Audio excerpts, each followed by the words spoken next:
well, maybe like you're crying because something happened and it's sad. How can I get someone to notice that like I'm struggling? Drama dumping.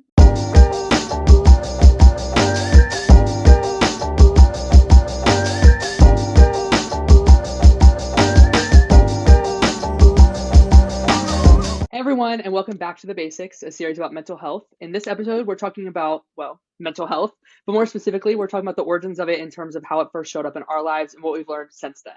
But first, let's get to know the crew once more. So, I'm Cody. I've been at TWLOHA for almost 2 years. If knowing that I'm Aquarius who loves Taylor Swift doesn't tell you all you need to know, I don't know what will. Kayla, you're up. Hey y'all, I'm Kayla. I've been at TWLOHA since 2018 on and off. I am a Sagittarius, Enneagram 4, INFP. If you want to know anything else, you can just ask. Becky? Hi, I go by Becky or Bex, take your pick. I think the most important things for you to know are that I've been at TWLOHA for 7 years. I live really close to Canada. My dog's name is Bucky. He's over here if you can see him. I love Thai food, and my current fixation is still Heartstopper with a touch of Young Royals. Cat? I'm Kat. I've been at Trade Love for almost 8 years, and I'm just a straight silly goose. That's it. That's it. That's my favorite thing you've ever said. What are we doing? We're talking about mental health. Yeah. We're trauma dumping today. We're trauma dumping. Oh no. Drama dumping. Cody's like, put me in, coach. I'm ready. Put me in, coach. Easy question. First question. Right? Like, when did mental health become like a thing that you thought of, knew of, cared about? Like, I think of it as like the traditional mental health, not like I knew I was struggling. I knew I was having a hard time. I gotta get, need help. Like this is mental health. These are the ways that I care for myself. Here is therapy. Oh, okay, wait. For me, those two things happened at like different this is mental health and also here's therapy were two different things. So like when I was 13, I had really here comes the trauma dumping. I had really fun anger issues. There was many a hole in a wall. It was a great time. So then I was like, my mom was like, that's crazy. We're gonna go see a counselor. We gotta go. So then we found out like a lot of my anger issues were rooted from anxiety. And that was just how I was channeling. Like I didn't understand what was happening and I just felt all these things. So it was coming out as anger. Then it was revealed later after many years of therapy that a lot of the anxiety was coming from the time where like the point where like at that time I was like in the closet. So I was hiding my sexuality, which was causing me a lot of anxiety. So it was like this thing caused this thing and this thing. But even through all of that, I never thought of it like your mental health. It was like later, it was like in college after a cute little breakup that I was like, oh, like literally not okay. Like I'm not okay. And so I started like going to the gym. And once I was in the gym doing stuff, I was like, oh, your mind, you can care for your mind just like you're caring for your body. So it was like, that was when I had the realization about like actual like taking care of your mental health instead of just like when I was going to a counselor, it was just like, yeah, I'm sitting here talking to this person, but it didn't like register of like I was taking care of my mind. College is when it was like, oh, you're taking care of your mind just like you would take care of your body. Mine was very similar to Cody's, where like I think back now and I'm like, what language did I use to talk about the things that were going on? Because, like, not even just with me, but like with my family around me, with things that I experienced, things my loved ones were experiencing, there was addiction, there was depression, there was suicidal ideation, there were anger issues, like all of these things. But I know for a fact that, like, 8-year-old me was not using those words, like had no concept that those words existed or like what their definitions were. So it's so interesting to think back, and I like don't remember how I used to talk about these things, and I know I didn't talk about them as much as I should have been, but they did come up every now and then, and I'm just like, what was I even saying, or like what were people saying to me, because this language was not part of my world until like junior high. And honestly, it was when I got introduced to TWLOHA. I was at this like little like youth group event, and TWLOHA came to talk. And I remember listening to the person speak, talking about like depression and suicide. And I was like, those are the words. Like, those are the words that I've been looking for to describe what me and people that I love are going through. This feels so revolutionary to me. Oh my gosh. And then it was even years later before like therapy came into the picture, and the idea of like going to therapy to talk about all of these things through all of these years, not just needing it in like a crisis moment. So it was a long time coming. Taylor Swift has Yeah. always said that. Yeah, exactly.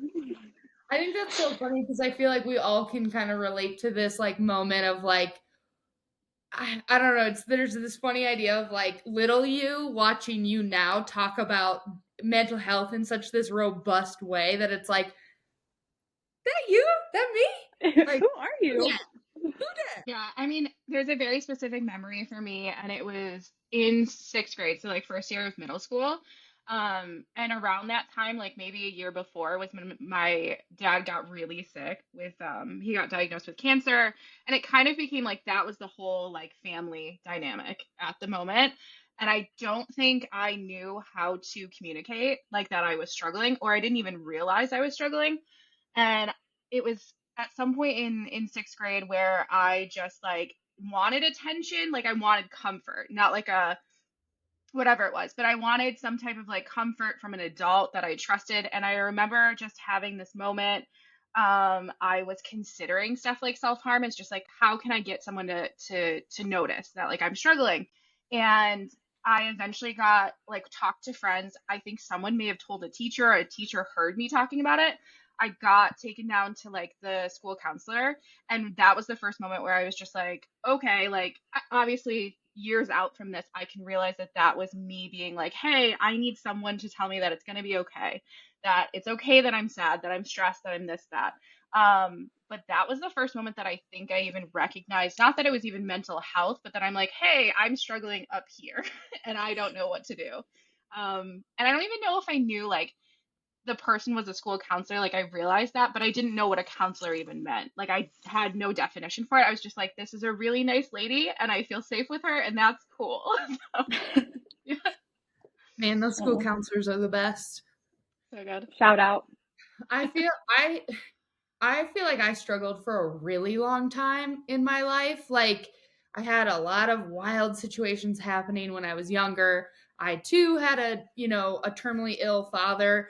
My parents getting a divorce, just kind of being the youngest, but also alone in the like my siblings are like 5 years older than me, so they're all in college, and I'm just like at home trucking along by myself. And I just never I feel like I was raised with a very like be strong. Like don't let anything like you can't be sad. You can't be like you can't show your emotions or show how it's struggling. So I feel like I just like threw myself into like sports and different community things like where I just was constantly going. I had a dream. I had gotten married. I'm married. I'm in college. I'm playing college soccer. I'm in couples counseling for marriage. We did that whole thing. I have a dream where I am running from location to location. Like I'm doing soccer practice, I'm babysitting my sister's kids, I'm doing homework. And then all of a sudden, I just start vomiting teeth. Just like, not like teeth fall out, like vomiting teeth. And my counselor's like just watching me. And Aaron, my husband, is just rubbing my back as I just straight vomit teeth. And the counselor at the time was just watching us, like observing. That is like such a pivotal like memory for me of like I have to work on these things. I have to slow down enough to care for myself, to nurture myself, to like bring up my trauma, work through it. I have this, partner who's like amazing and is down to do it with me, but like this feels so scary. Like I had nightmares every night for the first year of our marriage because I was so scared to be married because of the vulnerability that it asks of you. And I'm like 20. So like I'm like a little baby, little baby cat who's like navigating all this at a high rapid speed, really intense. And it was like the first moment that I was like mental health question mark. And then we go a year later, I'm working at TWLOHA. and I'm like getting language to some of these things. I'm getting exposed to a more sensitive, vulnerable approach to caring for yourself, which was just so unfamiliar to me because my entire like upbringing and environment was so like, be a champion. You're gonna like be stronger than it, which was effective to getting me through. But I'm now at this, I'm no longer on the battlefield. You know, like I don't need this armor anymore. How do I actually let it go? So that was my introduction to mental health. I feel like that's relatable though, the aspect of like going from place to place and like kind of running yourself dry in order not to think about it. I feel like I did something very similar, but for me it was like if I can just keep doing more, eventually one of these things is going to be the answer. Like Yeah. I feel like I don't fit in. I feel like there's something wrong with me. So like if I can just keep trying literally everything, then maybe this feeling of inadequacy will just go away. Or like if I can keep people focused on all these like great things that I'm doing or cool things that I'm doing, then they're not going to look close enough at like how broken I actually am. And so Yeah. I relate to the like just kind of running yourself dry and using that as a coping mechanism. And also like pushing, keeping the focus on other people or like only focusing on other people's emotions in order to block out what you're actually feeling. And that was the very first thing, the very first time I ever went to counseling was my sophomore year of college. And my freshman year of college was horrible. I feel like that's a very universal experience. Like that's just a tough time out there. And I was trying to continue the coping that I had done in high school. And I was like trying out for all of these things, auditioning for all of these things, and getting nothing. Like, made no teams, didn't get into like the theater productions that I wanted, like, was just getting told no over and over again. And it was like I was being forced then to sit. It's like that coping mechanism just got taken away from you because you don't have any of that anymore. What are you going to do? And it manifested in me hyper fixating on other people and what they thought of me, what their feelings were, and telling myself that my feelings were wrong. Like, why are you upset? You're being really selfish, you know, why are you crying? Your life is fine, that kind of rhetoric. And so I finally convinced myself to go to therapy my sophomore year of college. And the first thing in the very first session, this man says to me, he was like, well, maybe like you're crying because something happened and it's sad. And that sounds so basic that like now that I'm saying it, I'm like, yeah, duh. But to me, just having someone say that to me was revolutionary. Or Yeah. he was like, well, maybe you're mad at this person because they did something that hurt you. And like being mad is a very normal response to have. And I was just like, that's not allowed. Are you sure? Like, are you sure I don't have to feel guilty about that? I'm still So not good at that. I still can't be sad when I should be or mad when I should be. the concept changed my life. Yeah.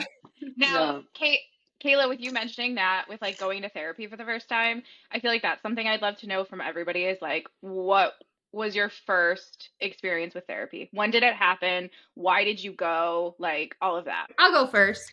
I was invited to go to counseling much earlier, in a pretty abrupt way, in a way that I was like, this, like, I'm not doing this.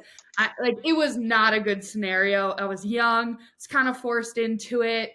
I said I just would sit there and not talk. Just wouldn't talk. Would go like through a fit the whole time. And then I didn't really consider it again until I was about to get married and the concept of premarital counseling, but we kind of wanted it to do it more intentionally of like with an actual like counselor. And so I did that for the first year and a half of my marriage. We did couples counseling. So my first real counseling experience was actually like shared with Aaron, which is kind of funny, but I think it was the most approachable way for me to kind of like do it. It felt less scary. I can't imagine me doing it by myself trying to do that. Like, it would have been painful for me, for the counselor. I think I would have sat there 45 minutes just saying nothing. Just like blank, like, uh-huh. Mm-hmm. Like, it was just at that stage of my life, talking about anything was really difficult. Like Aaron and I used to have a bunch of fights early on in our marriage where he would wait like 50 minutes before I responded to his question. Like it was so difficult. So that was like a really approachable way for me to start. And then I didn't really consider doing it again until I had been working at TWLOHA for a bit. And I was like, maybe I should do this. Like I have clearly have trauma. I clearly am struggling. I clearly feel stuck and I don't want to feel stuck anymore. Therapy sounds like something I should try. Let me try it. And since then I've had like 4 or 5 different counselors since that individual counselor, and I've done couples counseling again. So I feel like I've done a gambit at this stage. 10 years of fun. So for me, the first time I entered into therapy, even thought of therapy as an option, it's really interesting because like the conversation before of saying I was 11 when I was like, hey, I'm recognizing that I'm struggling, and I'm like, are there any adults out there? So from there, it wasn't until I want to say I was 18, so like big jump. All of this is continuing like with my dad being sick, and that's like the focal point of like my family. It wasn't until I was 18, almost turning 19, I want to say, that I stopped and like said to my parents, I think I have an eating disorder. And this all came through talking to friends, research on the internet, like, and I'm like, hey, I think this might be weird and I'm not enjoying it. So I went to my parents and kind of said, like, I think I might have an eating disorder, and I have researched and found out that they recommend things like therapy and seeing a counselor. We were really fortunate in that, like, the insurance we had covered counseling, like, especially at that time, you're talking, what, 10, 12 years ago. And from there, I was able to connect with like my first counselor. It ended up being like the quickest connection. Like it was so great. The bad part is that that counselor then about 2 months later was moving to DC. So lo and behold, lost that counselor. Had to try another one. Was not great. And then over the course, like from then on, I think I've had close to like what Kat said, probably 5. I just went back to counseling like 2 months ago for the first time after like 6 years of not going to counseling. And I will say I lucked out. This is probably like my favorite counselor I've ever had. Quick connection, like the best. Like first session, I was like, boom, jackpot. This is great. Yeah. I love it. So it's been a long time coming, but like hopefully I can hold on to this one for a while. We're having a lot of parallel experiences because I too have my favorite counselor I've ever had, like 10 years later. Yeah. And you're like, wait, is it actually me? No.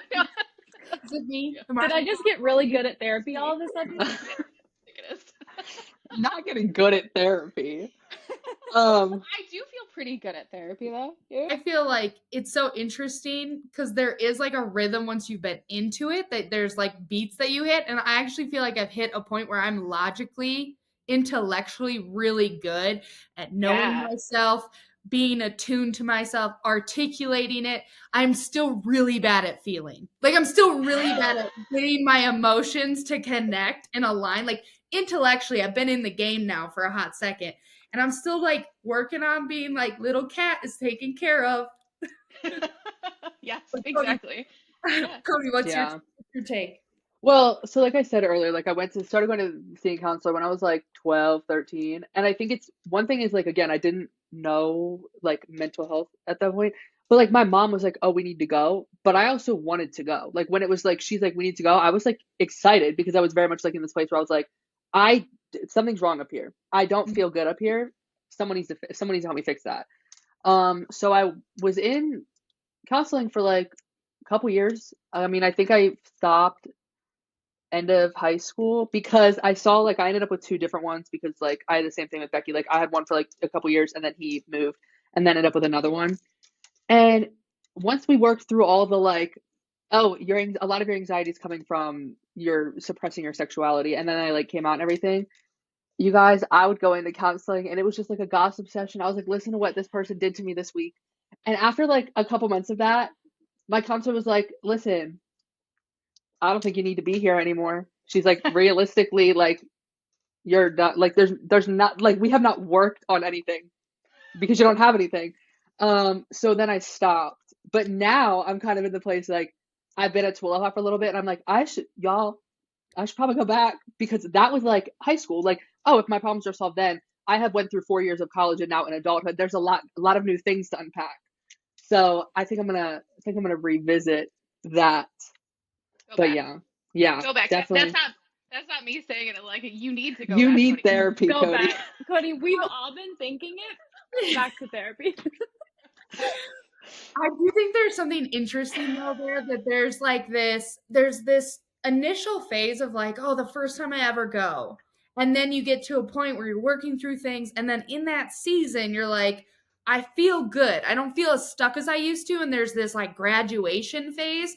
And then it can feel like, oh, I've graduated. Oh my gosh, this is amazing. I'm so healed. This is incredible. And then like of different season comes up and you got to peel back another layer and you feel terrible, like what's wrong with me that I have to go back again. And it's like I would love to combat some of that stigma because there's like Hmm. I think therapy and counseling as a tool is like an ongoing experience that can start and stop and come up in different seasons. Different things can happen. And it's not this like you're bad for having to go again or you didn't heal enough the first time. And I think there's something beautiful about like opening that up again of like maybe just like I see a lot of therapists talk about it like, with this is good for now. Like I think if something creeps back up, like reach out. And it's this great, like more gracious, like ending to the like experience of like, oh yeah, okay, well, right now we're good. We're not as stuck as we started. There's not as much happening I gotta work through. And then in a little bit I'll try again if I need it. It's always there. Yeah. I also think like kind of like what you're saying. I don't view it like for me because it's been like 5 years maybe since I went. I don't view it as like I have to go back. Like what's wrong with me? I almost view it as like I am in a different season of my life, and the fact that I feel like now there's new things that I need to work through shows that I have grown as a person. Because if I didn't have new things, I would have just stayed the same. Like I would have been exactly where I was 5 years ago. Life happens, and so me feeling like I have new things to work through is just really a sign that like I'm living life because I'm going through things. So I don't view it as like a, ugh, I have to go back. I'm more like a, hey, look how much you've grown since that. Because the things that I was dealing with then in high school that I was talking to my counselor about, those things don't even bother me at this point. We are past those. Those are way in the past. So it's kind of like Hmm. it's like kind of beautiful. It's like, look, Yeah, you've grown. there's like it's like you not only have seasons of life, but also like seasons of therapy. Like whenever you go back the second time, it's probably going to be a completely different experience from the first time, especially if Cody, like you're saying, there's a significant chunk of time in between. Because like I think the first time that I went to therapy, a lot of that was these like super basic, like, hey girly, you can actually like feel sad. Like that is like the most basic emotional health level. And the like, hey, like there's a lot of stuff from your childhood. Like, do you need to talk about this in a clinical way? And then the second time I went to therapy, so I had a super amazing first therapist. Like changed my life, changed my whole perspective, was so phenomenal. And I only saw him for like 4 or 5 months. He was a free counselor that I got at school, like through college. I got so lucky with him being so wonderful. And so whenever it was time for me to go back, it had been about a year, maybe not even a full year, but I had done the TWLOHA internship, come back, was having a hard time processing like being back home from that because it was a great experience. And then one of my really close friends passed away unexpectedly, like the first week of being back in school. And so it was awful. I was grieving and it was sad. And it's strange because I didn't even think to myself in the midst of that grief, like, hey, that thing just happened. You need to go back to counseling. Like, I was just kind of like leaning on my friends trying to make through it. But I remember I was getting really angry and I was crying constantly. And like, I would be in class and like if the teacher would say something in a tone that was even slightly not positive, I would like be in my car like heaving, crying so hard. And I was like, I something is so unregulated, and like obviously I know that this grief has something to do with that. I need to go back. So I go back to the same counseling center, and they were like, we know that you've seen this person before. Do you want to see him again? And I don't know what I was thinking. I don't know what I was thinking. I was like, I mean, maybe, but like, if someone else is available, that's fine too. Like, me thinking they're all the same, like, no big deal. Just stick me with whoever you want. I don't care to talk about it. This second person was not for me, was not a good therapy experience, was really dismissive, and like, I would say like, hey, I'm grieving this and these things have happened to me, and I think it's directly related. And he would just be like, well, I don't really think that. And I was like, oh, okay, maybe like tell me why. And I'm glad that I had the first therapy experience to, because I was like, this is not right. Like, this isn't just me not understanding therapy. Like, I know from past experience that something about this is not right. And it makes me sad to think about anyone who might have had him as a first therapist, and also to think about people who go to therapists like that and that's like their first interaction, because I cannot imagine how difficult it would be, even with people encouraging you to try again after being so deliberately dismissed. So that was really tough. And I didn't go back to therapy for years after that. It wasn't until I was like in my adult life that I was like, I think I need to try this again, talk through. My third therapist was nice. She was fine. And so I've had really great, mediocre, and not the best experience. So if you're feeling like your first therapist was not great, just like know that it's okay to keep trying and that it does take some time. Period. Yeah. Facts. I think it's interesting to like go into that too. Like if anybody else has like some not so great therapy experiences, and then to come to a place where we're talking like Cody, you're saying how beautiful it is to consider going back. For me, it was very much the same. Like I said, I just went back like 2 months ago. I didn't feel shitty about it. Like I was like, no, I want to do this. I think I'm in the space where I do want to go back. Feels like a different chapter. I would love to have someone else's voice speaking into what's going on. But like beyond that, I've had shitty experiences. Like I remember the second person I saw after like the first one was really good, which is great. Like I feel like I lucked out. That second one though, it was like talking to somebody who was so monotone. There was no emotion. I did not feel connected. It took I think two sessions where I just said, nah, not it. And I'm glad even at 19, I was able to be like, like this isn't it. And then from there, like I had one in college. I stuck with her for 2 years, and it took me 2 years to cry in front of her. And I was like, so the first time I ever cried, all of a sudden I was like, I'm not going to do this anymore because it took me 2 years to show any emotion in front of you. And that to me is like a red flag. Like I was like, obviously it doesn't take me long to open up to people and get emotional. So that was like a marker for me where I'm just like, she was really nice. I think she's good at her job type of thing. But I just didn't feel that emotional connection with her. So it's like, having those moments where it is crappy, and then you're very fortunate and very appreciative of like the other moments where you're like, wow, like this is the greatest thing ever. And something you really do feel like telling everybody and celebrating. You're like, go to therapy, it's great. I feel like I didn't have anything super offensive. I've had just like silly situations where I'm like, oh, we're not a good fit, or like I a similar like, I don't trust you. I'm not going to open up to you because of the way that this either works or functions, or kind of our dynamics as two people. And it took me, I relate to what you shared, because I'm like, it took me a hot second to feel like it's okay to just find a different one. Like, it's okay. I don't have to force this. Like, I felt a compulsion to like perform, like get an Be A. good at therapy. Yeah, be good at therapy, get an A, and have my counselor be like, you're doing great. Versus like, oh, this is just, our compatibility is not going to work. And I've had some silly situations. And then I think I got to a point of like, for me, it was defining like what kind of support I actually need. Like, talk therapy for me personally only got me super far.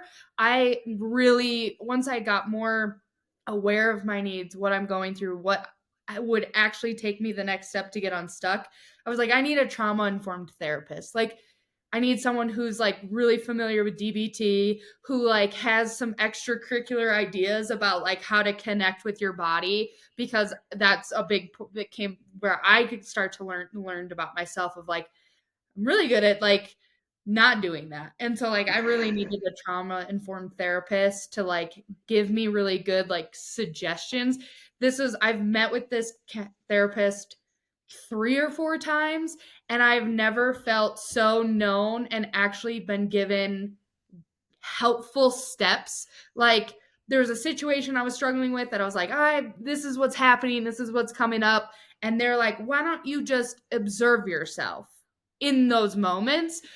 Because I have a bad recall. We know about this. We joke about it. I cannot for the life of me, if something's happening that I do not like, that makes me uncomfortable, I will forget it 30 minutes later. It will literally like, I don't know what that person said. I don't know what happened. I just remotely know it made me uncomfy. So this moment, the scenario was about to come up, and she was just like, why don't you in those moments just observe yourself? And it felt like the most gracious, softest thing. So I'm like, yes, why don't I just do that? That sounds great. I love this assignment. And then like I did it, and I felt way better than I normally feel in those scenarios. So I feel like that's for me, was finding the right kind of person who specializes in the right kind of therapy that I needed. Mm-hmm. Which feels niche.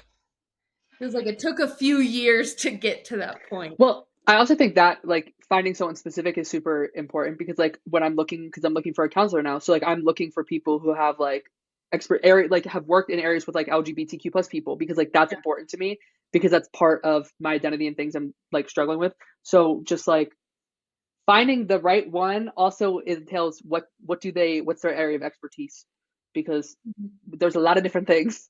Yes. So it can be super helpful. That's enough for us today.